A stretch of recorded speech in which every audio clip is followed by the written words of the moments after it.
Hi, I'm Philip Dutton, and I've been riding in Antares saddles for 8 or 10 years now. Okay, well, it's a very important decision that you make when you're buying a saddle. Obviously, what goes into it is it's got to be comfortable for yourself, because if you're sitting in the saddle, you don't want to be uncomfortable on your horse. It needs to be comfortable for your horse, because obviously they're not going to be performing at their best unless the saddle fits them well. And then it's got to be able to keep you in a good position. So whether that's jumping or in the dressage, you want something that's going to keep you there and sit you in the right conventional position. So in dressage, I'm really excited about this new saddle that's come out by Antares. It's called the Tempo, and it puts me in a great position for dressage and makes it very comfortable. It's got a very nice soft seat, and I sit in the saddle. I probably spend more time in a dressage saddle than anything else, and it's very comfortable to be in all day.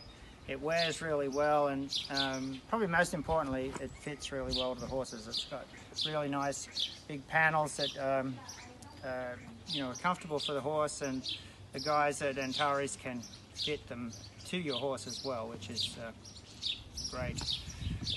In show jumping, I use the mono flap, and it kind of is, my position in show jumping is not ideal, and so I find this saddle really helpful for me. It fits nice and tight to the horse, so it doesn't come up high, and the mono flap helps with that.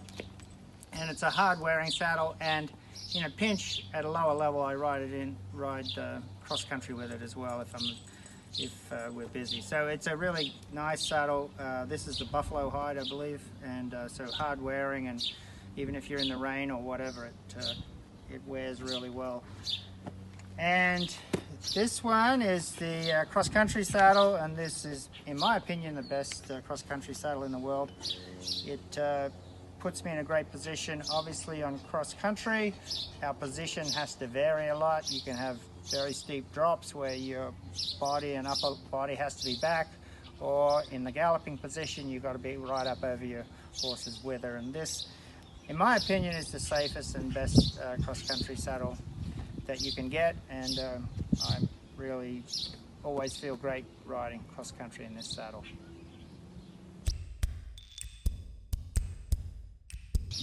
Well, obviously it's been a shock for everybody, and I feel for all the people that have been sick, and the financial loss to everybody's businesses, and it's devastated the whole world.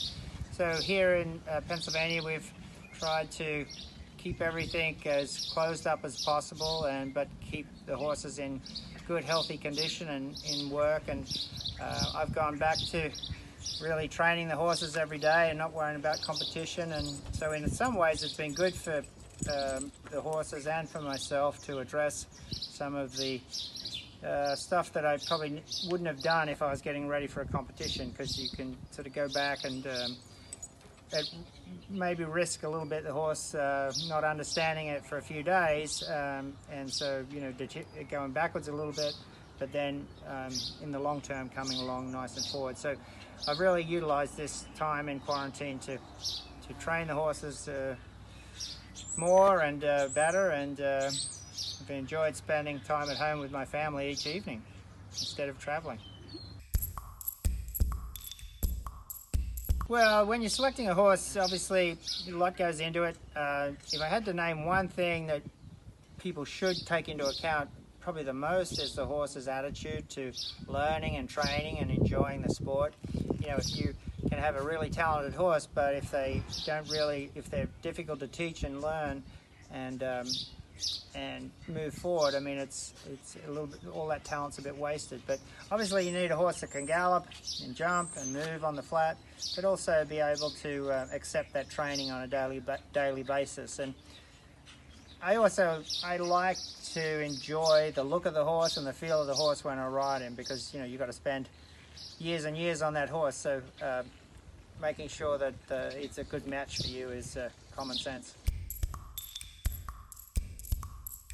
Well, obviously you've got your warm-up with your horse, and making sure that he's ready to, go as soon as you come out of that start box. And mentally, everything happens so quickly on the cross country, and so you've got to get myself. I need to get myself really sharp and ready to react to whatever happens. And it's good walking the course and having a plan, but you got to also be mentally prepared that you might have to change that plan and not do exactly what happened, because you got to be prepared for the unexpected. And that's kind of part of cross-country riding, is the way that it's set up. But each horse looks at these jumps a bit differently and reacts a bit differently, and as a rider I've got to be quick enough to react to that and feel what's going on underneath me. But so I try to have myself ready and mentally prepared for change, and but really try to keep my horse confident and thinking forward.